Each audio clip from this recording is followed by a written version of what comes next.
Hi, and welcome back to another daily dose of anime recaps. In this episode, we'll be covering the manga Murim Login. The story is set in a world where hunters make a living out of slaying monsters that come from other dimensions. Jin Tae-Kyung, a not-so-impressive hunter, stumbles upon a VR machine by chance and accidentally ends up in a game set in the world of martial arts. Things do not look good for our hero, but after many trials and tribulations, he finally manages to escape from that virtual reality world. The crazy part is that he somehow manages to bring back all the cool skills and abilities he picked up in the game to the real world. Now that he's back, he can easily continue as a hunter, but being the noble chap he is, he decides to go back to the game world to help his buddies there. Who knows, maybe he'll get some more sweet loot while he's at it. The story starts with Tae-Kyung, who is an F-rank hunter, carrying an old machine gun up the stairs to the 4th floor. And he's clearly too frustrated with his friend Jin Ho, who's been retaking the university exam for 7 years. He clearly wanted a high-tech machine, but he can't do anything since he has to earn money somehow, and he's stuck with an old piece of garbage. It turns out that Tae-Kyung has been fired from his job as a hunter, which is a pretty important job as hunters are supposed to enter the dungeons and slay monsters to earn money. The two friends get drunk at night, but Tae-Kyung reads the machine user's manual and falls asleep inside it.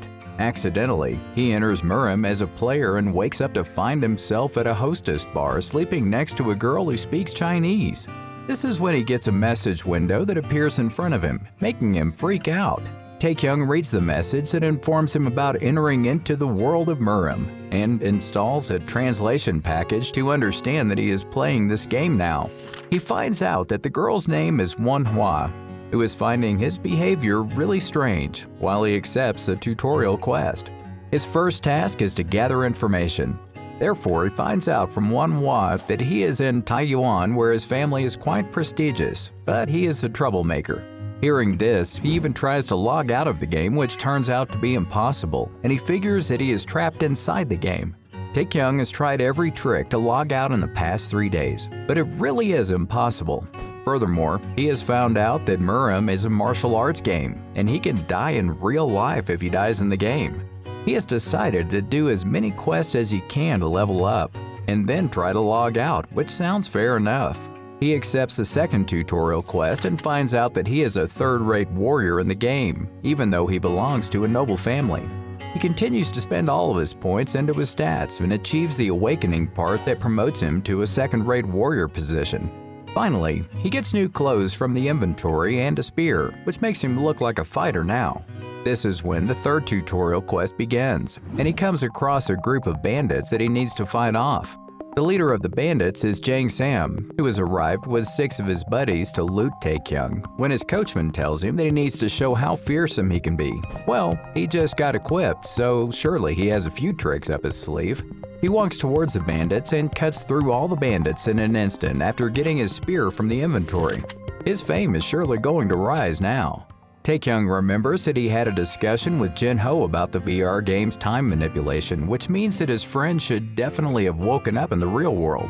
He starts hoping that Jin Ho will eventually wake him up, and declines the 4th tutorial quest but ends up finding out that he can't really do that. The quest gets accepted automatically when he meets an old man, who helps him achieve his ki circulation while he arrives at his family's estate. Tae-Kyung has to accept the main quest when he arrives at the Jin family's estate and activates his ki sense, and gets happy when he finds out that he can leave the game after completing a number of quests. He meets Mujin, the gatekeeper of the estate, who treats him like a stranger at his own house. Mujin is clearly upset about Tae-Kyung stealing from his family's finds to spend his nights at the expensive brothels, and the two end up fighting. Later, Tae-Kyung's brother, Jin Tae-Kyung, finds out about his little brawl and looks quite happy for some reason.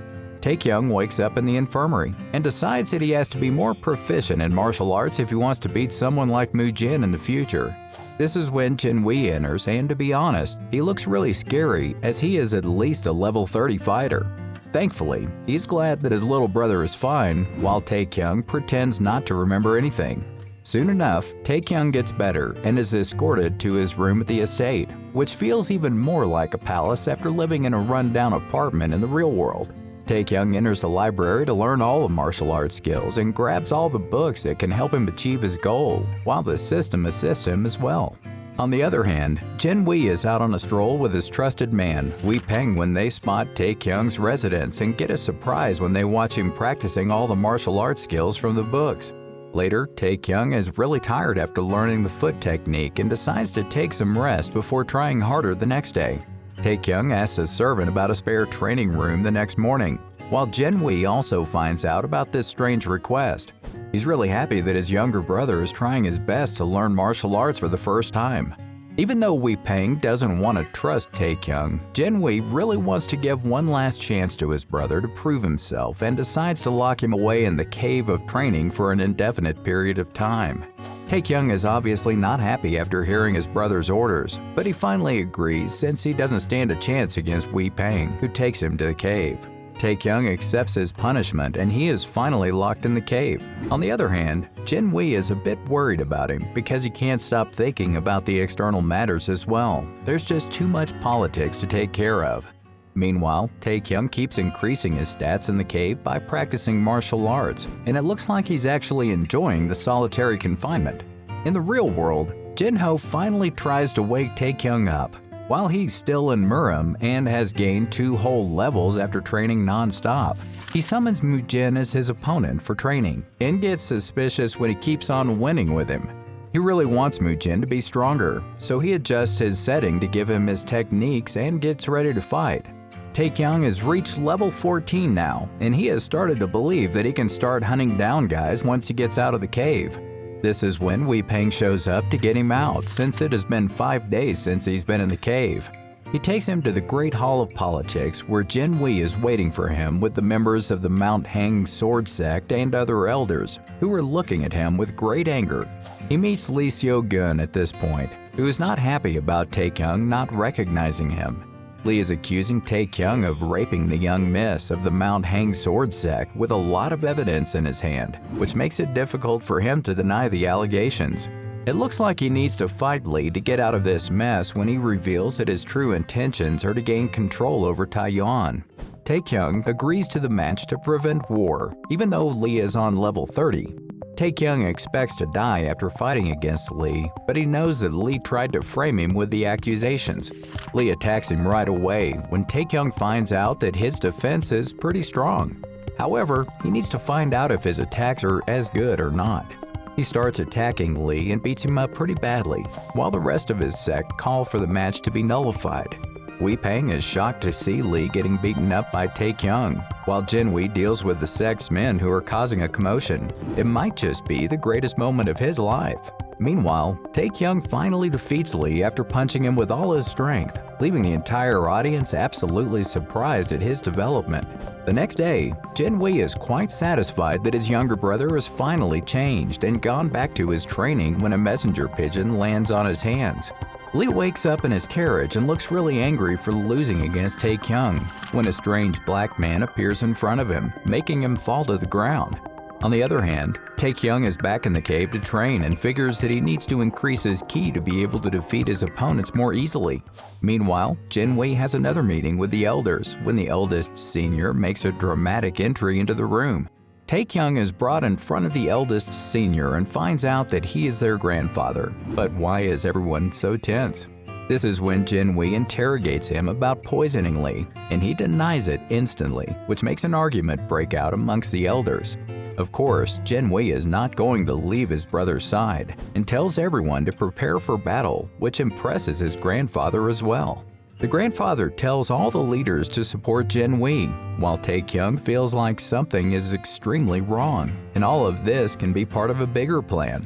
It looks like war is being declared when all the warriors assemble in front of the main family, when Tae-Kyung asks his brother about their grandfather, who reminds him of old politicians.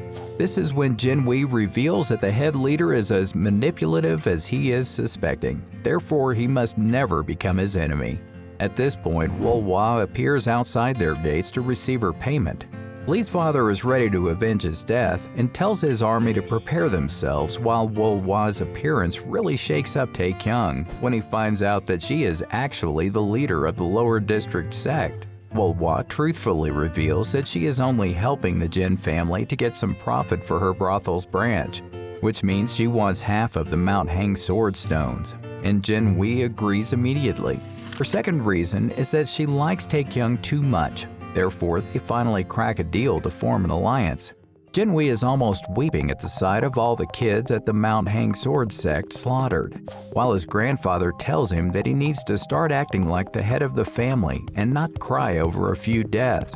Now it's Tae-Kyung's turn to talk to their grandfather, who suggests that he should fight at the front line during the war, which makes him too scared to speak as his new quest begins. Soon, Tae-Kyung becomes the leader of the bodyguard reconnaissance team and has 5 people assigned to him. Well, at least the whole team looks nervous together. On the other hand, Jin Wee receives information from the lower district sect about the arrival of the enemy forces in Jinyang, led by Jo Pil, when he remembers that Tae-Kyung has also been sent to Jinyang. Tae-Kyung is trying to teach his group about some battle formations when they start making fun of him for starting the war. Of course, he punishes them before they can insult him any further and slaps one of them 3 times to show his strength. On the other hand, Jo Pil kills an entire family, including children, and plans to go after the ones that escaped. Meanwhile, it has started to snow, and Tae-Kyung has no choice but to take shelter in a shack with his group. However, they find a kid waiting for them outside when they step out to resume their training, and it looks like an unexpected quest has begun for Tae-Kyung. So-chan is the little kid who has recently witnessed the brutal killing of his father and the people of Shaozhou.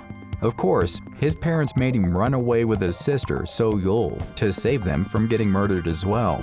Thankfully, their uncle Gong is taking them to Hangshui, as he knows that Jo Pil and his men are still chasing after them. This is when Jo Pil's men arrive to kill them. Therefore, their uncle has to stay back to deal with them while the kids end up meeting Tae-Kyung and his group. They prepare to fight Jo Pil's warriors when Tae-Kyung finds out that he has to kill these men and save the kids to complete his quest. Tae-Kyung has single-handedly killed all the enemy warriors and can't stop laughing at the level of experience he has gained. Maybe he can reach the highest level by just cutting through guys like them. Later, the kids find their injured Uncle Gong, who thanks their saviors and tells them that there are 30 more pursuers who are chasing them. Hearing this, Tae-Kyung obviously wants to stay and wipe them all out until he hears about Jo Pil being on the highest attainable level of martial arts. Of course, he changes his decision after getting this information and decides to escort the kids and their uncle to the main family. On the other hand, Jo Pil also sees his warriors' dead bodies and can't wait to meet the guy who has killed them so brutally. Wee Pang is on his way with his men to save Tae-Kyung from Jo Pil, who is literally a monster. Meanwhile, Jo Pil is quite fascinated by the way his men were killed by an unknown fighter and is ready for a fun hunt this time. Of course, he even kills the fighters of the Mount Hang sword sect when they try to stop him from disobeying the commands of the family head and continues his chase. On the other hand, Tae-Kyung is leading his entire group, including the kids and Uncle Gong, to Taiyuan. They take shelter at a small cave at night when Gong dies of the poison that his enemies used after entrusting the kids to Tae-Kyung's care. This triggers another quest for Tae-Kyung that instructs him to escort the kids to safety, but it looks like there's no reward for it. Tae-Kyung is back on the road with his group and the kids, but it looks like he has decided to not complete the quest that was given to him by Gong, since he doesn't want to play the hero and put everyone in a bad situation. He really feels bad about his decision when he takes a look at the kids and sees his own younger version staring back at him.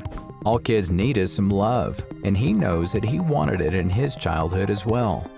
On the other hand, a ghost-like figure with unknown identity is informing the head of the Mount Hang sword sect about the ongoing war, since he really can't wait to take revenge for his son. Tae-Kyung and his group come across a wolf pack, and they get ready to fight but are shocked when the wolves run away as if they had seen something scary. This is when he receives a quest notification telling him that he needs to kill Jo Pil to complete the quest or else he will surely die. Later, he comes face to face with the dreaded Jo Pil, who is really curious about him and tells him that he'll let him live if he answers his questions. Tae-Kyung obviously doesn't want to die, therefore he tells him his entire story that makes even Jo Pil laugh. Tae-Kyung gets happy when he hears that Jo-pil is letting him go and begins to take his group away with him, when the mercenary interrupts to inform him that his group is not allowed to go with him. Tae-Kyung has to choose between saving his life and saving his group's life, and he obviously decides to save his entire group when he refuses to leave when Jo-pil tells him to. The two begin an intense face-off, which makes Tae-Kyung regret his decision immediately when Jo-pil blocks all of his attacks with ease. However, he can't hold his anger when Jo-pil kills one of his group members, which makes him ready to kill the mercenary. The fight continues, and Tae-Kyung finds it really hard to get his attacks to hit him when he decides to get his group's help to fight Jo-pil. The intense fight continues between Tae-Kyung, who is really scared of dying in the game, and Jo-pil, who really wants to kill him. Tae-Kyung is extremely injured, but he doesn't want to give up just yet. When he remembers that this is a game and he's been fighting like an idiot the whole time, Tae-Kyung equips himself with a dagger in an instant and attacks Jo-pil, who can't believe that he's been hiding a secret weapon the entire time. Jo-pil is extremely confused when he is stabbed, but continues to fight until both of them get extremely injured, and it looks like they are on the verge of death. This is when Tae-Kyung decides to use his secret skill called Might, which is sure to save his life, and moves to pierce the spear into Jo-pil's heart with all his might. Tae-Kyung has finally defeated Jo-pil, but it looks like he's even more injured than ever as he's laying down in a pool of blood. On the other hand, a group of hunters find a number of magic gems during a raid when Tae-Kyung forces his leader to continue the raid and find more gems. However, his entire team ends up getting killed by the boss monster right in front of him when he wakes up back in Murim, and it looks like he was just having a nightmare. Wee Pang tells Tae-Kyung that the survivors of his group have been sent back to their home and that they have won the battle against the Mount Hang Sword Sect. They have even managed to defeat 2 high-ranked warriors of their enemies, but he looks more impressed with Tae-Kyung for defeating Jo-pil. This is when a crying Jin Wee appears to hug his little brother for being alive, while the Mount Hang Sword Sect tries to recruit more soldiers to win the war against the Jin family. Tae-Kyung finds out from the physician that he has a magical herb that has helped him increase his ki by 20 years, and he has gained 13 levels in an instant. Killing Jo-pil is turning out to be really fruitful. Moreover, he has gained the skill of defeating his enemies with a single strike, and a lot of rumors have spread about him which had made him quite famous among everyone. The good news is that there's only 2 more conditions that he needs to meet in order to log out, and he agrees to lead the rear warriors in battle against the Mount Hang Sword Sect. This is when he starts believing that he is a first-rate warrior, which makes him meet another one of his conditions.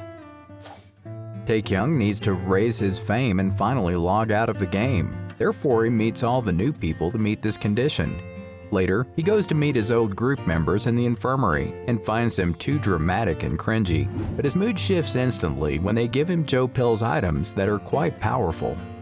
Meanwhile, the head of the Mount Sang Sword Sect can't wait to wipe out the entire Jin family and rule over their territory as he prepares for the battle. Jin Wee is ready for the battle with his army and gives them a pep talk while Tae-Kyung stands on the side, looking more scared than ever before. The army marches out when Tae-Kyung finds out that Mu-jin has escaped from the infirmary to fight in the battle when Jin Wee takes his brother for a walk. Tae-Kyung figures that this is the perfect chance to ask him for a mission, but he only asks him to survive for the family to grow. Tae-Kyung is introduced to Kwak-jun, the protector of the third gate, who can't stop gushing about the participation of their grandfather in the battle. And he tells him about his nickname, which is the Blade of Flower. Later that night, Jin Wee draws up the battle plans with his commanders and decides to position their troops at the 8 Spring Gorge, which is the perfect place to set up an ambush. Tae-Kyung stays up the whole night while the army arrives at the gorge, and he looks ready to log out and get back to the real world. This is when Kwak-jun reveals that he is there to kill Tae-Kyung and his group with his first-rate warriors, while he can't believe that they've been betrayed. Kwak-jun's warriors attack Tae-Kyung and his group, but he is shocked to see that they are defending themselves quite skillfully. Tae-Kyung is fighting them off with so much ease that it looks like he's actually enjoying it. Seeing this, Kwak-jun tries to run away when Tae-Kyung stops him and finds out that their grandfather is the one who planned their murder and wants to take down Jin-wee as well. They leave immediately to save the forces of the main family when Tae-Kyung completes his last condition to achieve 500 fame and is about to be logged out of the game forcefully. Tae-Kyung wakes up in the real world finally, and it feels like it's been ages. Of course, he finds Jin-ho still fast asleep and snoring and hits him hard to wake him. Jin-ho wakes up injured because of the constant attacks and tells him that it's only been 3 hours since Tae-Kyung went inside the game. In all his spite, Tae-Kyung makes Jin-ho go inside the game but finds out that it's powered off, which makes him wonder if he was just dreaming this entire time. Utterly confused, Tae-Kyung finds the user manual and reads that the capsule is bound to just one player until death. Tae-Kyung is wondering if his group members have delivered the news of the betrayal of their grandfather to Jin-wee, but decides to put his thoughts aside for now. Later, he visits every single store that specializes in selling VR capsule products, but doesn't find an identical capsule for the one he has. Even more shocking is the fact that Jin-ho is not able to see all the pages of the user manual, which means that Tae-Kyung is the only one who has the entire information on the game. He talks to his sister and throws the game away before heading off to find a job the next morning. He meets up with an E-rank hunter named Hyuk-jun before a guy from the Peace Guild asks him to sign a document.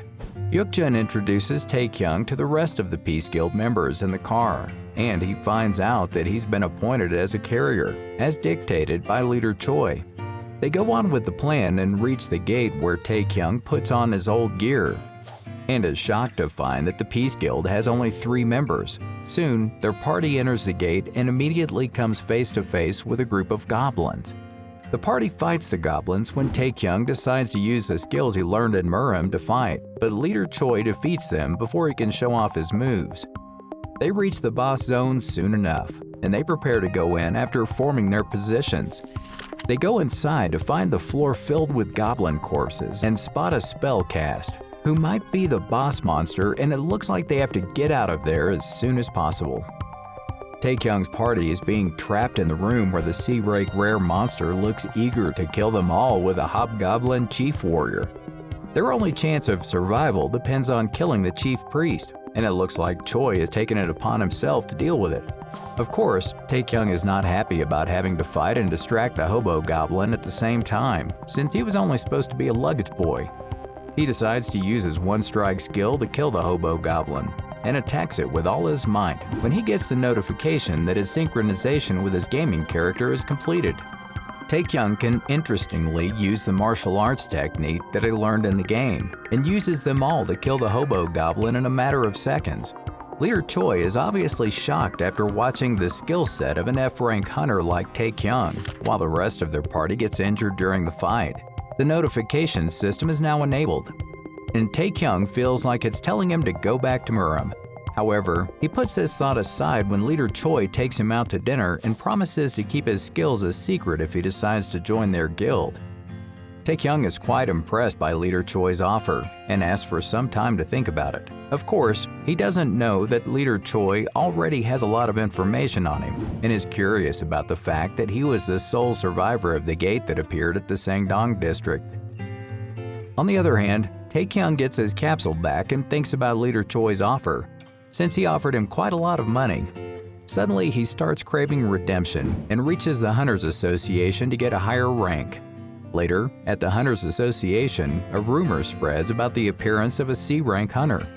This little piece of information obviously catches the ear of the leader of a small guild, who is really interested in this development. All the guilds are waiting for the new C-rank hunter when Tae-Kyung arrives in front of them and comes across his former boss, Sang-shik, who is also excited about recruiting.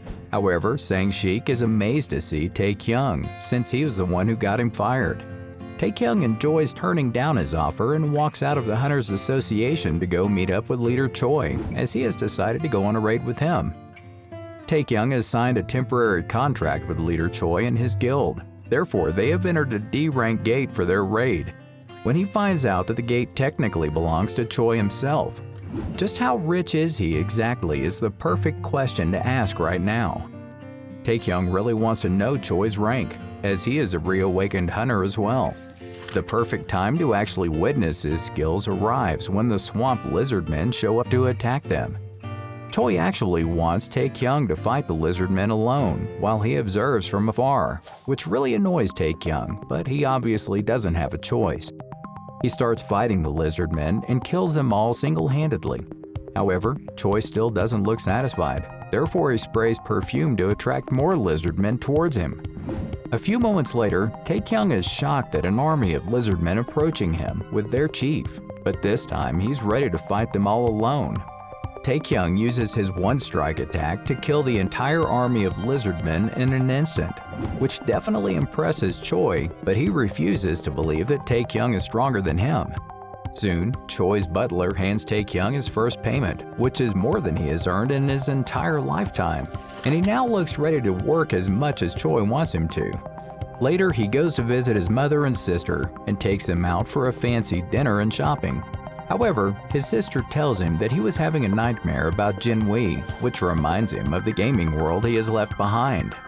Tae-Kyung has entered another gate with Choi, but it's different this time as he is getting injured during this fight with the lizardmen. Choi figures that something is clearly bothering him, which reminds him of the nightmares that he's been having lately. Later that night, Tae-Kyung wakes up after having another nightmare about Jin Wee and the battle that must have started in the Murim world when he gets a call from Choi. Choi is quite baffled that Tae-Kyung is able to clear all the C rank and D rank gates without his help, which means that he must be higher than a B rank hunter. He has clearly decided to recruit him to his guild no matter what. He goes to Tae-Kyung with an even better offer than before, which will make him quite rich. However, Tae-Kyung doesn't sign the contract as he still needs to deal with his Murim nightmares. He promises Choi to sign this contract the next day and leaves after finally deciding to enter back into the Murim world. Later, Tae-Kyung wakes up inside Murim and finds out that Mu-jin has been carrying his unconscious body the entire time. Jin Wee is standing with his army and their grandfather while he waits for the Mount Hang Sword Sect's main army. Meanwhile, Tae-Kyung finds out that they still have a couple of hours' journey until they meet up with the main army, so they start running as fast as they can. On the other hand, the head of the Mount Hang Sword Sect, Chon Baek, has entered the Valley of the Battle himself and cries out for the head of all the Jin family members. Jin Wee has also decided to enter the battlefield to protect his family and encourages his army to kill all of their opponents while their grandfather volunteers to deal with Chon Baek himself. The face-off between the Jin family's grandfather and Chon Baek begins, and it's really worth watching since it's a battle between the two badass martial arts masters. The grandfather has the upper hand over Chon Baek as he injures him soon enough, and it looks like the fight will be over sooner than everyone thought. Chon Baek is killed by their grandfather when Tae-Kyung arrives in time to inform everyone about the old man's betrayal. Of course, nobody's ready to believe his allegations until Jin Wee steps in to confirm his suspicions. Jin Wee orders Wee Peng to kill their grandfather, which forces him to show his true colors, and they find out that almost all of their army is formed with the old man's warriors. Tae-Kyung attacks their grandfather but finds out that his ki is too strong for him to deal with so easily. He decides to duel it out with him anyway, and the two start fighting when he rescues Chon Baek from the old man. Soon enough, Jin Wee is the one who gets ready to fight their grandfather, which might prove to be really entertaining. Jin Wee has already spent a lot of his ki during the fight and knows that defeating their grandfather will surely be a difficult task when the elders kill the law advisor, which sends an uproar throughout the army. The grandfather is really annoyed when the army starts throwing rocks at him and the other elders when he attacks Tae-Kyung once again, who is saved by Jin Wee. Jin Wee has apparently killed the other traitorous elders and orders all the martial masters to attack the grandfather. Of course, he manages to stop their attacks and even hits Jin Wee, which angers Tae-Kyung. Tae-Kyung runs towards the grandfather to kill him with one strike, while Jin Wee attacks him from the other side, and it seems like the old man can finally sense some danger around him. The grandfather is quite intrigued with Tae-Kyung's one-strike move, as his arm has been cut off, and he finally acknowledges that his grandsons have grown up to be amazing warriors. Jin Wee figures that the grandfather is only fighting for the inheritance, and it turns out that he is still bitter about an apparent betrayal by his brother during an old war that took place a few decades ago. Of course, Tae-Kyung doesn't buy his lies about revenge and calls him out before preparing to finish him off for the last time. Jin-wee attacks the grandfather from the back, but the old man refuses to give up and continues to fight after adding some sword enhancements. Tae-Kyung accidentally kills Chon-baek while he stabs his grandfather. The old man is lying down dying when Jin-wee and Tae-Kyung bid him farewell, and it turns out that Tae-Kyung has finally achieved the title of the Sleeping Dragon of Shangji after killing the grandfather. The entire army cheers for Tae-Kyung after he defeats the grandfather. However, Wee Pang is disturbed after the first elder warns him about the dark heavens before dying. On the other hand, a hooded figure called the Dark Heavens shows up in front of the sect leader, Jin Tae-Kyung, and kills him for being useless. It seems like he has decided to spare Tae-Kyung for now as well, while he focuses on his master plan. Later, a few men are gossiping about the Jin family's victory during the battle when a guy shows up, asking for more information about the incident. The mysterious man is not happy with Tae-Kyung's increasing popularity and looks really annoyed when he reaches the residence of the Jin family. Meanwhile, Tae-Kyung is quite happy with gaining 13 levels at once, and he figures that coming back to Murim has been worth the effort.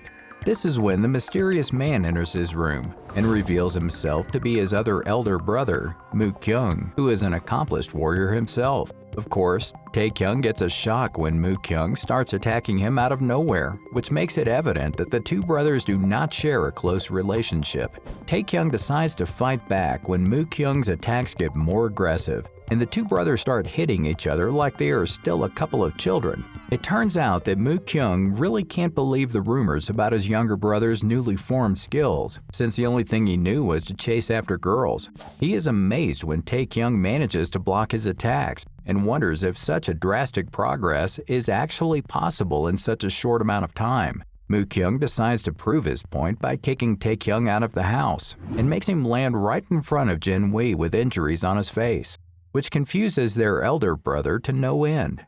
Tae-Kyung wakes up back at the infirmary and is greeted by So-yul, who is hiding from her brother, who tells him that everyone is quite angry with Moo-kyung for attacking him. On the other hand, Jin-wee welcomes Moo-kyung as he is back home after years, and they discuss their younger brother's surprising progress. He really can't believe that Tae-Kyung has become a competent fighter now. Meanwhile, Wee Pang is out on a secret mission to bring back all of the sects within the province of Shangji back to Jin-wee, so that they can all come together to fight the Dark Heavens. Later, Tae-Kyung goes to find Jin-wee to find a new place to live, and his elder brother takes him to Moo-kyung's place, which means that the two younger brothers are going to be roommates from now on. Poor Jin-wee only wants his younger brothers to get along and live together. But it doesn't look like Tae-Kyung and Moo-kyung are ready to live peacefully, but they clearly have no choice. Moo-kyung finds the perfect opportunity to lay down some ground rules for his little brother, and Tae-Kyung agrees to all of his rules before going to his room.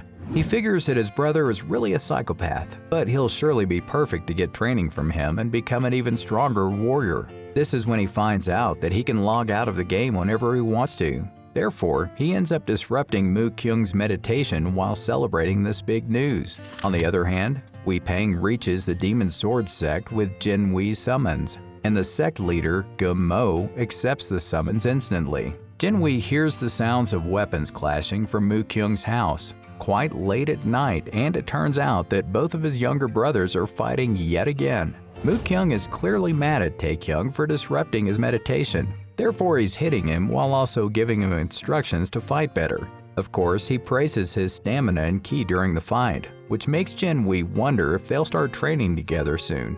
Tae-Kyung wakes up the next morning and apologizes to his second brother, when Moo-kyung agrees to train him at the training ground, and it seems like they might have to call the head physician once this is over. The brothers are at the training ground when Moo-kyung hits Tae-Kyung again to find out that he has incredible strength and is able to withstand even 200 of his attacks. Later, Moo-kyung shows him the ways to learn techniques with different weapons, especially a sword. The two start fighting again, and Tae-Kyung is about to quit his training after getting beaten up for the 100th time. Moo-kyung is not ready to let him give up this easily and paralyzes Tae-Kyung while he threatens to kill him. This is when his paralysis ends, and Moo-kyung informs him that his lifespan is definitely getting shorter. Tae-Kyung knows that he needs his brother's help to increase his skill set, and his training starts officially. He starts writing his training experience down in a journal, and he keeps increasing his mastery level every day, and he finally gets the Jin's family spear technique on the 9th day. Mu-kyung is aware that his brother is achieving the levels of mastery faster than anyone else. Therefore, he ends his training at the perfect time. However, they're about to start brawling again when Jin Wei summons them. Jin Wei has decided to send both of them to the Mount Hang Sword Sect as envoys to meet the new woman sect leader, So Wol. The two brothers start their journey towards the Mount Hang Sword Sect when Tae-Kyung decides to log out of the game in the carriage, leaving his precious body in Mu-kyung's care. Tae-Kyung is back in the real world and signs leader Choi's contract to join the Peace Guild, and it looks like he's going to make crazy money now. Later, Choi takes Tae-Kyung to their guild house, where they meet up with the other guild members. The guild only has a limited number of members, but they are ready to go on their first raid together in a B-rank gate. The party is ready for the raid when they find out that they have to go on a joint raid with the Sangdong Guild and their leader Chang-Soo, who is a pretty strong hunter. The entire joint party enters the gate, and it's revealed that Chang-Soo has trapped the entire Peace Guild by making their party join their raid, since he wants to hit on their female member, Song. His intentions are quite dishonorable, as he wants to kill Choi and Tae-Kyung before he finally gets Song. The entire Sangdong Guild is ready to face the gate's top monsters called the Minotaurs, while Choi and Tae-Kyung discuss their plan of action. Chang-Soo obviously looks at it as the perfect opportunity to get rid of them both, but only after humiliating them in front of Song. He bets $4 million, telling Tae-Kyung to kill all the Minotaurs, while Choi also bets in his favor, which scares him at first. Of course, Tae-Kyung accepts the bet and goes forward to fight off the Minotaurs and kills one of the monsters in a single attack. Tae-Kyung deals with all 8 Minotaurs alone and is excited to collect his payment from Chang-Soo. He humiliates Chang-Soo after calling him out for running after girls and bullies him into getting the entire amount from him. Chang-Soo definitely wants to know more about Tae-Kyung now and tells his team members to strike him down when he is fighting against the boss monster of the gate. His plan doesn't work obviously, since Tae-Kyung defeats the monster with a single strike, and Chang-Soo decides to never mess with a hunter like him. He might actually send him their money he promised him now. Tae-Kyung doesn't know that Chang-Soo's father, the leader of the Sangdong Guild's leader Chun-Soo, whose nickname is Frozen. Chun-Soo is an A-rank hunter, and he will surely not react well to his son's humiliation. This is exactly what happens when Chun-Soo threatens to kill his son for betting and losing millions of dollars, while Tae-Kyung goes to visit his mom and sister to show them the $4 million he has received. Later, leader Choi gives him a 1-week-long break as the guild is being remodeled, but he is actually trying to figure out how Tae-Kyung keeps getting stronger. Choi is actually hoping for the Sangdong Guild's intelligence to reveal Tae-Kyung's secrets, but it doesn't seem like Chun-Soo is going to do much about his loss for now. On the other hand, Tae-Kyung is looking for a new house in a safer neighborhood and takes a walk when he meets an old school friend named Ji Wang, who has become quite an elite hunter. Later that night, a mage named Wu Jin follows Tae-Kyung through the streets, and it looks like the surveillance on him has started. Chun-Soo finds it hard to believe that a C-rank hunter can kill all those Minotaurs without even blinking, but thankfully most of the information about the members of the Peace Guild have been locked away. This is why Chun-Soo puts his entire intelligence on the job to get more information about Tae-Kyung. On the other hand, Tae-Kyung finds out that he's being followed since all the flies in his house are familiars who are keeping an eye on him. He isn't going to let Sangdong Guild get away with this intrusion. Tae-Kyung gets to work and buys a load of hunter's equipment, after which he figures that Wu Jin is the one who is sending all these familiars to his place. He makes the perfect plan to catch him and everyone else who has been following him, because now he just has to wait for them to come to him. Wu Jin has abandoned his job of tracking Tae-Kyung, and he's mad about the Sangdong Guild's intelligence team interfering with his work. Meanwhile, Tae-Kyung's plan works as his pursuers come right in front of him. He deals with all of them alone, and the fight ends with him getting all the details about their mission. This is when he gets a call from a strange number and finds Chun-Soo on the other end of the line. Tae-Kyung goes to meet Chun-Soo, who tells him that his entire existence has started to annoy him. Chun-Soo decides to attack him at this moment, but gets shocked when he manages to dodge his magical strikes. This is when Choi's butler, Kim, shows up, and it's revealed that he is a high-profile instructor at the Hunters Association. Butler Kim makes Chun-Soo catch up with his physical training before taking Tae-Kyung with him. Tae-Kyung moves out of his old apartment and takes the old Murim capsule with him to his new place. Later that night, Tae-Kyung logs back into the Murim world and finds himself on the way to meet Seo-wol with Moo-kyung. Soon enough, they reach the hotel and they have to stay there when a few members of the Crimson Wind clan start a fight with Tae-Kyung. Tae-Kyung defeats the warriors of the clan quite easily since none of them are high-ranked fighters, but he's still unsure about their identity for now. This is when he runs into Hwa, who wants to accompany them on their journey to fulfill her own ulterior motives of getting Mount Hang Sword Sect's wealth. It looks like Moo-kyung is developing a crush on Hwa, as he acts all shy while talking to her, and Tae-Kyung is unsure about how to feel at this point. They set up camp at a shrine to rest for the night when a group of Horse Tribe members arrive, ready to steal their belongings and sell them to different groups of bandits. Of course, their dreams last only until Moo-kyung kills their leader.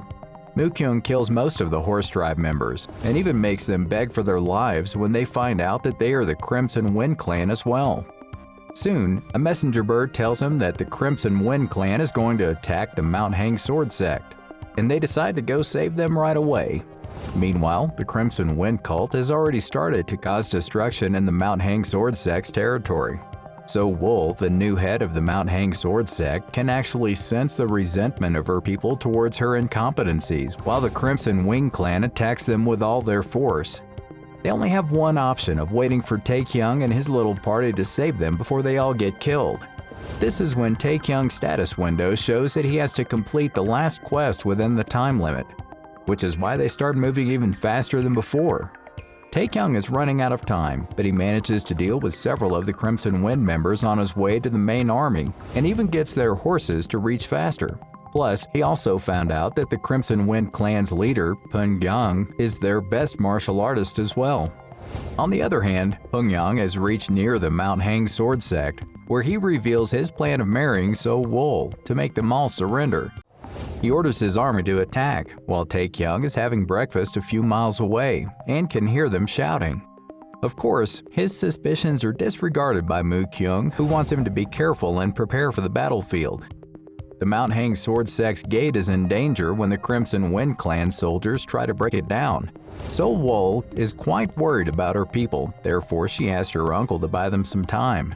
Seeing this, Pyongyang decides to go to the battlefield himself and ends up facing Cheol, Seo-wol's trusted uncle. He soon defeats Cheol and tells Seo-wol to marry him to avoid more bloodshed when Tae-Kyung and his gang finally arrives. Tae-Kyung and Moo-kyung decide to go deal with the Crimson Wind Army and their leader, and leave Hwa and Moo-jin to take care of Cheol. On the other hand, Pyongyang forces Seo-wol to get married to him while she clearly doesn't want to do so, but she might just have to agree to save her people. This is when Moo-kyung and Tae-Kyung show up to ruin his celebration of victory, and a fight breaks out between them. Moo-kyung attacks Pyongyang himself, while Tae-Kyung deals with his minions, but suddenly he spots Pyongyang taking a power pill in the middle of the fight. Isn't that supposed to be cheating? Pyongyang is really confident that he will win the fight after taking the pill, when Tae-Kyung uses his one hit to kill him from behind. However, he is shocked to find out that his move hasn't worked, as Pyongyang uses a different kind of self-defense that might just be unachievable. Moo-kyung tries to defeat Pyongyang as well, and manages to lower his ki by a lot, but he gets defeated after Pyongyang stabs him with multiple daggers and decides to take the brothers back with him. Tae-Kyung is definitely not going to make it easy for him though, and swallows a pill himself to make the fight a balanced one. Tae-Kyung feels immense rage after taking the pill, and he attacks Pyongyang right off the bat. Pyongyang knows that if others find out about him taking pills to increase his power, they will surely try to hunt him down, so he has a good reason to kill Tae-Kyung to protect his secret as well. The two keep fighting when the side effects of the pill start catching up with Tae-Kyung, but he doesn't know that Pyongyang's pill effect is also dropping. Tae-Kyung finds an opening to attack Pyongyang when Seo-wol shoots an arrow at him, but he still hasn't been able to defeat him fully. Pyongyang tries to choke him then when Tae-Kyung equips himself with a nameless sword, which is the only thing in his inventory. Tae-Kyung finally stabs him with his 10,000-year sword and can't believe that this trick has actually worked. Pyongyang asks for the pill while he dies, but is obviously refused by his happy opponent, who gives him the advice of quitting drugs in the next life. Tae-Kyung is leveled up after defeating Pyongyang, and thankfully gets full recovery as a reward. He's also really glad about the 10,000-year sword which saved his life this time around. Later at night, Tae-Kyung finds out that his brother is doing well after getting injured by Pyongyang, and actually looks thankful for it. This is when So-wol comes to meet him, and falls on her knees in gratitude in front of him, which makes it really awkward. Thankfully, she agrees to come to the Jin family's New Year event that she has been invited to. On top of that, she also volunteers to transfer all land management to the Jin family, which makes it look like she is going overboard. Her next offer is what shocks him to the core though, as she's ready to give him 3 peak-level martial arts books if he agrees to marry her. Tae-Kyung finds out that So-wol is 17 years old and is having second thoughts about marrying a minor. Meanwhile, Wol-wah is ready to spread rumors about his and Moo-kyung's fascinating victory over Pyongyang. But it looks like she has a master who wants her to keep an eye out for Tae-Kyung. Later, Tae-Kyung tells his brother about So-wol's marriage proposal, who really can't believe that she is choosing to marry an idiot like him. At first, Moo-kyung doesn't want to see him get married for political purposes, but changes his mind immediately when he hears that she is actually offering 3 martial arts books in exchange. Moo-kyung obviously gets upset when Tae-Kyung tells him that he has no intention of getting married, as a martial arts maniac like him would do anything for those books. Of course, Tae-Kyung decides to tease him a bit by showing him another martial arts book that he acquired some time ago. Tae-Kyung tells him that he got the book from Joe Pill when his brother starts accusing him of stealing it from other martial arts families. It's the perfect time for a history lesson as Moo-kyung tells him about the Flame King, who destroyed a number of demonic martial artists a few decades ago, and he is the one who made the martial arts technique that Tae-Kyung is in possession of. The next day, they prepare to leave for home when So-wol tells Tae-Kyung that she expects an answer for her proposal the next time they meet. At the end, it's revealed that Tae-Kyung still has Pyongyang's last pill in his inventory. The brothers come home to find Jin Wee celebrating their safe return, and Tae-Kyung shows them Pyongyang's pill when they figure that it might be made by the Dark Heaven. Of course, Wee Ping and Jin Wee decide to keep the existence of the Dark Heaven a secret for now, and Tae-Kyung focuses on living his life without worrying about it. 3 days later, a government official brings the Lord of Shang-Chi's invitation for Tae-Kyung, and a new quest for him is created.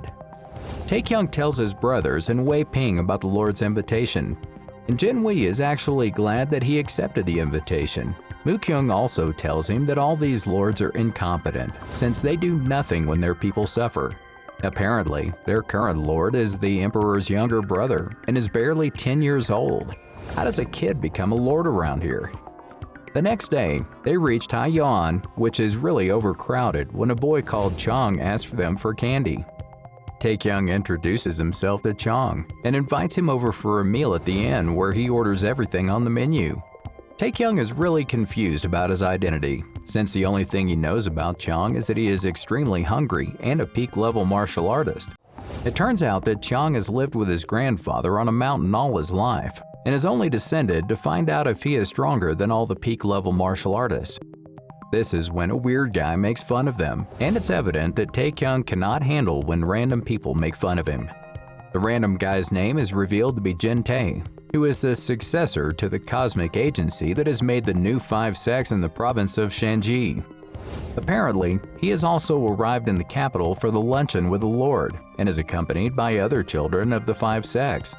Tae-Kyung obviously picks a fight with him and hits Jin Tae and his friends, which surprises all the bystanders, since no one has the guts to hit the successor of the cosmic agency. Jin Tae stops fighting back when he learns about his true identity, but Tae-Kyung continues to hit him until he passes out, until Chong volunteers to hit the rest of his mates for fun. The mayor arrives the next morning to take the invited guests for the royal luncheon with the Lord, but ends up finding the children of the 5 sects completely injured. Tae-Kyung obviously hides the truth that he hit him all night, and tells the mayor that Jin Tae got injured after he got into a fight. Hearing that the Lord might end up getting severely angry at this development, Tae-Kyung volunteers to bring Chong to the luncheon, who gets really excited about meeting a Lord for the first time in his life. On the other hand, Shanji's advising commander, Sir Li Pong, also arrives at the palace for the luncheon. Jin Wei is really worried about Tae-Kyung meeting the Lord for the first time after learning that he is quite gross from Mu-kyung. On the other hand, Li Pong meets Hong Jin at the palace, who is the commanding sub-prefect at the palace, when Il-hook arrives to shock him since he belongs to an old rival sect. This is when Tae-Kyung arrives with the rest of the invitees and starts a conversation with Il-hook, who finds him quite odd and almost gets angry at him for making fun of the Southern Edge sect. Tae-Kyung doesn't like the Southern Edge sect already and shifts to greet Hong Jin and Li Pong. Later, Chong almost starts a fight with Il-hook when Tae-Kyung tries to stop them to no avail. Il-hook throws a punch at Chong anyway and ends up getting injured himself after Chong stops his attack with his palm. At this point, Chong reveals his grandfather's name, which is Mae Jong-hak, who is a popular peak-level martial artist in the Murim world. Tae-Kyung figures that Jong-hak adopted Chong as his grandson, when Il-hook reveals his old rivalry with Li Pong, as he left his sect after leaving their fight in the middle. Chong tells everyone that he became a peak martial artist at the age of 10 under his grandfather's training, since Li Pong actually saw us practicing difficult techniques while passing through the mountains. This is when Chong shows off all the techniques that he has learned over the years, which forces everyone to agree that he is indeed the grandson of the great master of martial arts. Hong Jin tells Il-hook to leave the palace after causing all the drama, but he is not ready to listen to him as he wants his business proposal to be approved by the Lord. Of course, he has to leave at the end in a fit of rage since Hong Jin is going to do business with Chong's Manhwa sect. Later, they meet the 10-year-old Lord who asked Tae-Kyung's signature since he is a big fan. The luncheon begins and Tae-Kyung bonds with the Lord, who is really interested in peak-level masters. Therefore, he shifts the Lord's focus to Chong and focuses on eating his lunch because he's starving. Of course, his plan doesn't work when Han Jin sits next to him and offers his family to become their business partners for trading. He tries to end the conversation after promising to talk to Jin Wei about his proposal. Later, the little lord gives Tae-Kyung his token of help and invited himself to his family's annual banquet before revealing that he hates Mu-kyung for not giving him a signature the last time they met. When they start leaving in their carriage, Tae-Kyung gets a shock when Hong Jin decides to travel with them to meet the rest of his family. Tae-Kyung is not really happy about Hong Jin traveling with them, but he has no choice. He makes small talk with his uninvited guest, but their conversation becomes controversial soon enough with Chong's ignorant commentary. On the other hand, a messenger from Hong Jin arrives to tell Jin Wei that he is coming along with his brother. This message doesn't make him too happy though, until he finds out that he is ready to invest a big amount in their business. Later, they welcome Hong Jin with a lot of excitement when Tae-Kyung arrives with Hong Jin and Chong. And it looks like even Jin Wei can be bought with a few $1,000,000. Hong Jin and Jin Wei introduce themselves to each other, and it's a pretty happy moment for them since they have already started to get along so well. Later, Tae-Kyung introduces Chong to Wei Peng and Mu-kyung, and they can't contain their amazement at this being the grandson of Master Mae. This is when he challenges Mu-kyung to a fight, and the two start attacking each other instantly. Tae-Kyung obviously can't hold back his laughter since he figures that his brother is going to be defeated by Chong for sure. It looks like a few people from the Manhwa sect are out looking for Chong on their grandmaster's orders. Meanwhile, Chong has defeated Mu-kyung, who is really impressed about losing so easily. He really can't wait to surpass every single master of martial arts out there, including Chong. On the other hand, Tae-Kyung wants to become stronger after watching the two fight a few moments. He tries to circulate his ki but ends up failing. Later, Chong tells him to leave his ki alone, as it will reach a higher level on its own. Therefore, he asks Chong to train him. Chong agrees to help Tae-Kyung with his training in return for a lot of candies, and they begin to train the next day with Mu-jin as well. Their training includes climbing to the top of a giant peak with their hands, and they have to agree to it with some reluctance. Of course, Tae-Kyung falls off the cliff a few times and gets severely injured, but it doesn't look like he's ready to give up just yet. Mu-jin is about to fall to his death from the cliff when Chong catches him him just in time. Tae-Kyung doesn't look happy about this bit of training, but he starts climbing again. He can feel his senses have become sharper, and he finally succeeds by reaching the peak. This is when they both find out they have to keep climbing for 9 more times, and they refuse since their bodies have given up on them by this time. Chang obviously knows too many ways to make them keep moving, therefore he cuts the edge of the cliff to make them fall down on the ground. It has been 3 days since Tae-Kyung and Mu-jin have been climbing the cliff, and they are about to master the wall climbing technique that Chang is trying to teach them. They still have to climb the cliff one last time, and Tae-Kyung is glad that he brought Mu-jin to train along with him since his level is increasing as well. Later, the two manage to climb the cliff for the final time, which makes Chang happy, as he has many exercises in store for the two of them to try. Of course, his secret exercises don't sound so fun for his two students anymore. Jinwei is in a political meeting where he finds out about the demonic cults creating unrest in the province and passes this problem to the provincial department to deal with because he has a signed agreement with them. Later, he gets a letter from the 3 Manhwa sex warriors who are out looking for Chang, which gets him excited about the potential visit from Master Mei, who might come looking for his grandson. Meanwhile, Tae-Kyung is still training with Chang and is getting beaten up by his immense talent in martial arts. Tae-Kyung doesn't want him to go easy with his training. Therefore, the two begin sparring with their weapons as well. Tae-Kyung manages to dodge Chang's attack for the first time, and he finds out that his student has started to see through his moves. Tae-Kyung has even started to copy his techniques, which makes Chang praise him for being a genius. He knows that he has to defeat his new master only once to complete his quest, so he challenges him to a fight again. Tae-Kyung adds more points to his agility and starts fighting Chang, who is surprised by the sudden increase in his speed. Tae-Kyung starts losing all hope after fighting for a few seconds, as he knows that Chang is too strong for him. Of course, he doesn't give up and uses all of his moves to become a peak master in the middle of their fight. He thanks Chang for his help and accepts the fact that it will be a while until he can defeat such a monster like him. Tae-Kyung is enjoying his new position as a peak master, while the leader of the Black Snake Squad, Huk-sa, meets up with Jin and Timur, two of the most powerful tribal chiefs. Together, they are planning to attack the Jin family since they believe that they can defeat all the peak-level martial artists of their family. Indo, who is the demon tribe's leader, is also in this meeting and can't wait to kill Wei Peng. After they agree to divide the wealth equally amongst themselves, this is when an old man shows up to their meeting place looking for some water, and they guess that he's just a crazy person who is wandering the mountains alone. The old man insults everyone in the meeting when a fight breaks out, and he manages to dodge all of their attacks. He might not just be a crazy old man. After all, he defeats Endo in just a single hit.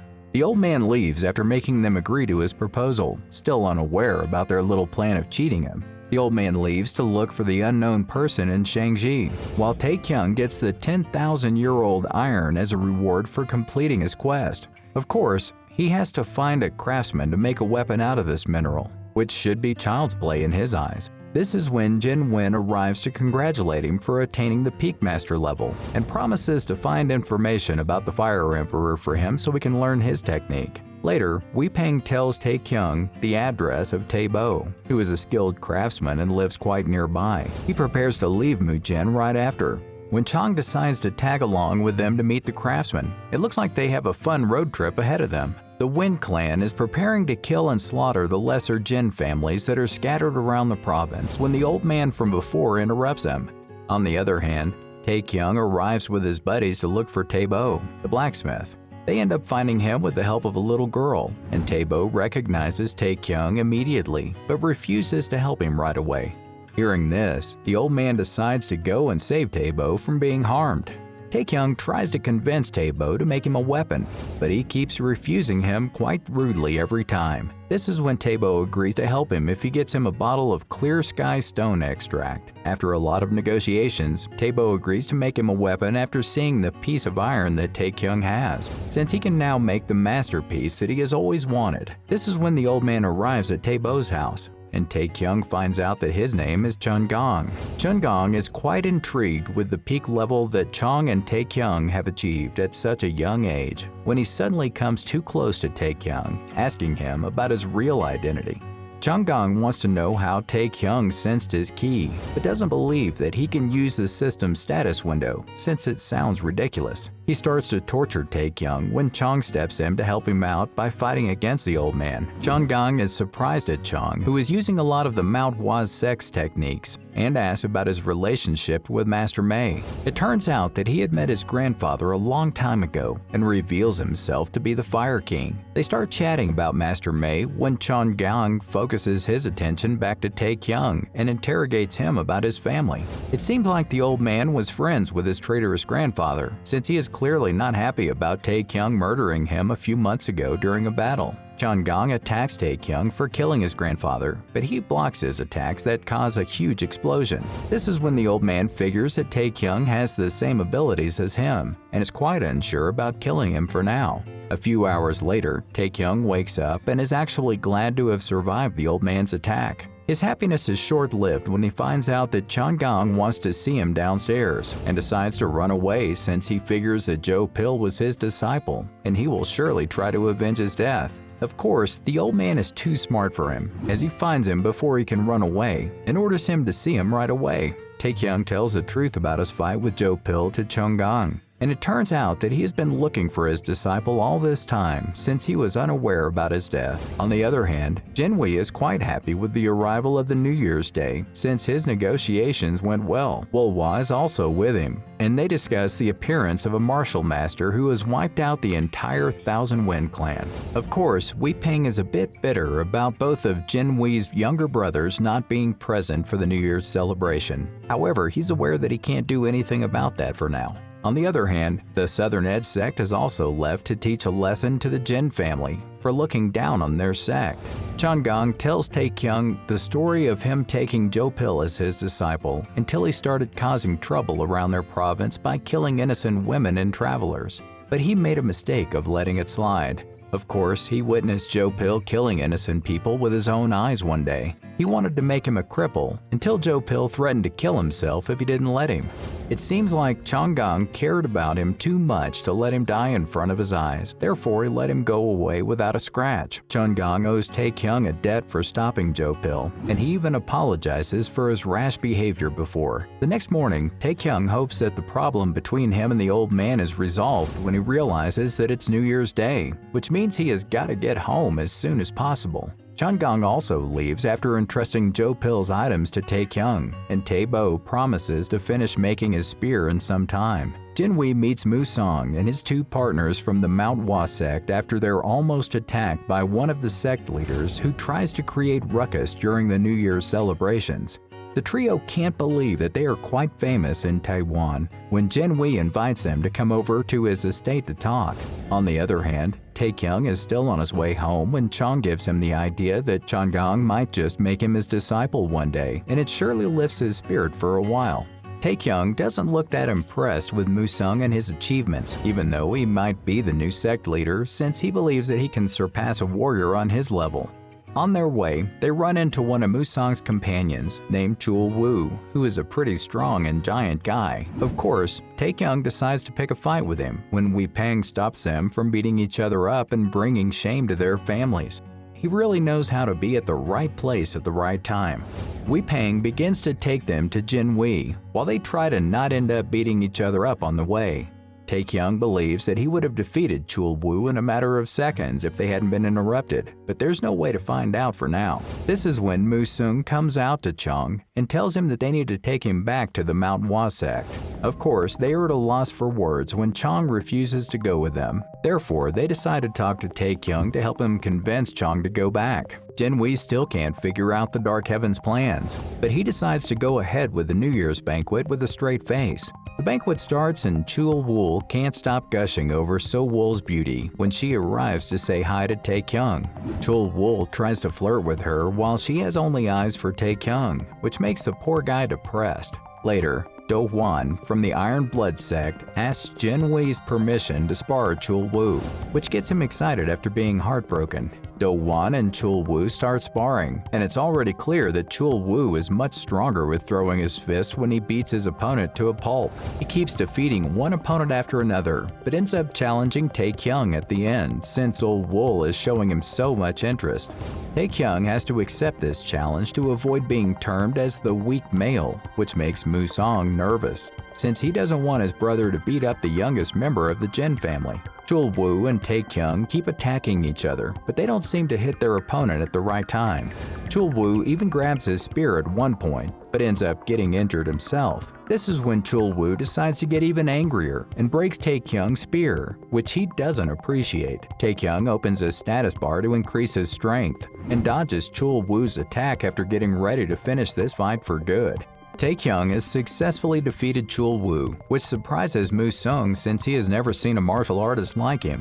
Now, he can really understand why Chang wants to stay beside Tae-Kyung and apologizes to Jin-wee for showing disrespect to their family. Tae-Kyung is declared as the winner of the competition when the leader of the Southern Ed sect shows up with his warriors, looking for him and Chang. The leader of the sect is introduced as Song-il by Il-hook, and Moo-sung immediately recognizes him as the Tiger Swordsman to pay his respects. Song-il clearly wants a payback for his sex humiliation after Chang beat up Il-hook at the Lord's Palace, and orders him to lock down the Jin family until their complaints have been heard. For the first time, Jin-wee gets truly angry and shuts down their request when Tae-Kyung flips him off as well. Song-il draws his weapon at this point, ready to kill anyone who stands in his way. Song-il is threatened to stay away from Tae-Kyung by a voice, but nobody can tell who it belongs to for now. This makes Song-il even more frustrated as he moves forward to attack Tae-Kyung when Chung-gong appears to save him. Chung-gong deals with Song-il, and it looks like they know each other from before. Chung-gong keeps hitting his old acquaintance while the Jin family starts looking at him like their hero. This is when Chung-gong hints that Tae-Kyung is his new disciple, which shocks everyone at the banquet. Chung-gong makes Tae-Kyung apologize to Song-il for raising his voice at him, since he is an elder of a sect. Of course, Song-il still harbors resentment, since he has never been humiliated like this, and promises that he will make sure to punish Tae-Kyung and his family for this episode. This is when Chung-gong threatens to burn his entire sect if he lays a finger on Tae-Kyung or the Jin family, and makes Song-il leave with his minions. Jin-wee thanks Chung-gong and invites him to join the banquet. Later, Chung-gong gives his sword to Tae-Kyung in order to make his enemy scared of him. It seems like the old man is finally warming up to him. 2 days later, Chung-gong visits Tae-Kyung to perform body purification on him, which would make it more suitable for martial arts. The old man obviously finds out that his body is already in a good balance, but goes ahead with the process anyway. Of course, Tae-Kyung is a bit disappointed since he expected a dramatic change after the process, but he makes a wise choice to stay quiet. Later, Chung-gong meets with Jin-wee to tell him that Tae-Kyung might have a natural martial body, which amazes his elder brother. Tae-Kyung's unnatural improvement in martial arts finally makes sense to Jin-wee, as he tells Chung-gong that he has only been learning martial arts for 3 months and has already become a peak master. After hearing this, Chung-gong wonders about the levels he can reach if he teaches Tae-Kyung, but disregards his own thoughts. Later, an instructor from the Heavenly Martial Arts Academy named Yui meets Tae-Kyung and asks him to be a student at his academy. Tae-Kyung actually starts considering the offer when Chung-gong tells Yu to get his hands off what belongs to him. Yu questions Chung-gong's relationship with Tae-Kyung when the old man finally agrees that he is ready to make him his disciple. The jealousy game has worked, and Chung-gong even announces to the whole world that they should keep their hands off his disciple. This is how Tae-Kyung's future gets blocked, and he starts getting abused without learning a single martial art. He'd rather join the academy, but he blackmails Chung-gong into agreeing to teach him martial arts. It seems like Chung-gong really enjoys being called master after such a long while, and he is looking forward to making Tae-Kyung even stronger than before. Wee Peng updates Jin-wee about their better position in the province after Chung-gong's announcement, and it looks like the Jin family is getting richer and more influential than before. On the other hand, Chung-gong begins his disciples' training as he instructs Tae-Kyung to fight him. He just has to make him take a step back to win, which sounds simple enough, right? The two start fighting, and Chung-gong finds out that his disciple is really strong since he has to use a lot of his strength to dodge his attacks. This is when Tae-Kyung prepares to use his one-hit technique to make his master take a step back. Tae-Kyung's one-hit technique proves to be even more powerful than before as he makes Chung-gong take a step back. This unique skill obviously intrigues his master, who ties him up, offering him a number of elixirs to get his energy back. He consumes the herbs and elixirs, which hurt him a bit since Chung-gong wants all of his impure energy to be out of his system. He takes it a step further by opening up his vessels, which hurts his disciple even more, and continues to do it until he gets completely tired. Chung-gong is proud of Tae-Kyung for enduring all the pain, and he wakes up later feeling a bit different. Chung-gong tells him that he has woken up after 7 days, but Tae-Kyung doesn't mind as much as he would have under normal circumstances. This is when Jin shows up to tell him that they are invited to the great celestial banquet where martial artists from all over the world gather. Tae-Kyung doesn't show much interest in the banquet and waits for his next training session with his master. As he lays down to sleep, Tae-Kyung logs out of the game to eat ramen in the real world when he spots Jin-ho in his new home. Jin-ho tells Tae-Kyung that he needs to live with him for a while, but his friend is clearly not happy about him sneaking inside the capsule. Tae-Kyung refuses to let him live in his house and gets another house from his guild for Jin-ho, and they decide to move to another place together. Later, he finds out that another gate is opened around his district, where the monsters are creating trouble. The main monster that has appeared is the ogre, and the A-rank hunter Chul-soo tries to subdue it with his team. They are about to run away when a number of ogres come out of the gate. However, Tae-Kyung arrives just in time to save the day and kill the monsters on his own. Tae-Kyung defeats all the ogres and gains all the advantages of completing this quest. On the other hand, the Peace Guild's building is transformed into a palace where Choi is meeting up with the guild members along with Butler Kim. They are all waiting for Tae-Kyung since he is late for the raid when they spot him on TV, giving an interview to a news channel. He's being called a hero for defeating all the ogres and is gaining popularity everywhere. Soon, he reaches the Peace Guild's building where reporters are waiting to take his interview. Tae-Kyung is really not happy about being hounded by the media. Therefore, Choi has to step in to make them all go away by threatening to sue a reporter for breaking his antique watch.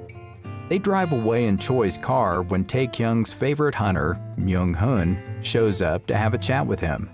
Tae-Kyung has been a fan of his for his entire lifetime, which is why he can't believe that Myung-hun is standing in front of him.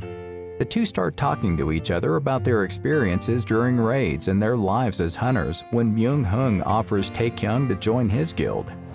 Myung-hun promises to make Tae-Kyung a star hunter, but he obviously has to refuse his offer since most of his offers contain TV appearances rather than fighting in raids. Going to the gates and fighting monsters definitely fits him more than being in front of a camera.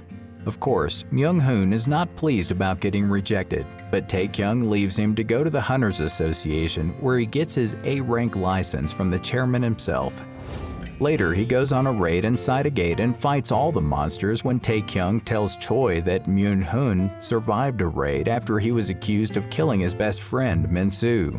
When Choi finds out that Myung-hun has made a proposal to Tae-Kyung, he calls a meeting where the former hunter heroes suggest that they should have a collaboration raid. Myung-hun is really happy about Choi accepting his invitation for a collaboration raid. But it looks like he has ulterior motives since he is discussing his secret plans with his boss. Is the Peace Guild falling for a trap? The next morning, Tae-Kyung wakes up quite excited about his raid with Myung-hun. When he meets up with his team members in the car, they discuss the A-rank gate, and they are about to enter when Choi finds out that the location has been changed at the last second. He proposes to cancel the raid since they need to prepare for the one they are going in when Tae-Kyung asks them to go ahead, since he's ready to fight the Wirens. The entire party enters the rank A gate when Myung gives Tae-Kyung a magical necklace to preserve his strength. Later, he takes it off since he doesn't need to preserve his strength and lends it to one of his guild members. This is when the Wirens appear in front of them when Myung-hun shows off his skills by killing a Wiren with a single attack. Instead of being impressed, Tae-Kyung thinks that Myung-hoon is just a weak hunter, but hopes to find his stronger side at a later time during the raid. A number of ogres start attacking Tae-Kyung suddenly, while the rest of the party is definitely impressed with his fighting skills. Myung-hoon also has to agree that he is terribly good with his incredible movements and attacks as he deals with so many ogres alone. He orders his guild members to find the boss monster or the stronger Wyerns to them as he wants to make Tae-Kyung regret his decision of rejecting his proposal. Later, Tae-Kyung finds out that the necklace Myung-hoon gave him is supposed to attract monsters to him, and he can't believe that his biggest celebrity crush has betrayed him. Tae-Kyung is really disappointed with Myung-hoon when his man arrives to inform him that the rest of his team has been killed by a monstrous Wyern that is surely on the level of a named monster. Named monsters are definitely one of the strongest monsters out there when Tae-Kyung reveals that he knows about Myung-hoon's evil intentions and orders him to get out of the gate. Tae-Kyung decides to deal with the monster alone and tells the rest of his guild members to stay out of his way.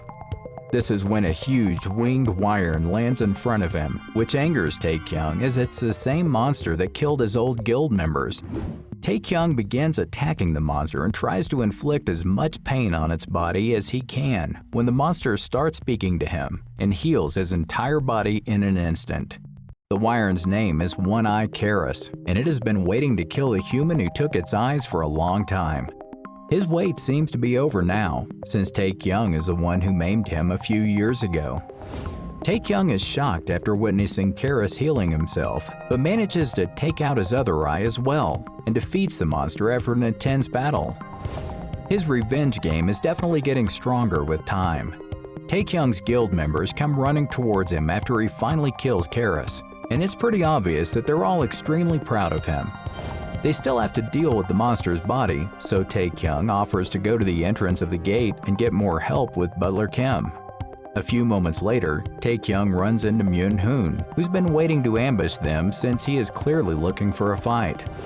Tae-Kyung attacks his opponent, and Myung-hoon finds it hard to believe that this young hunter has become stronger than him.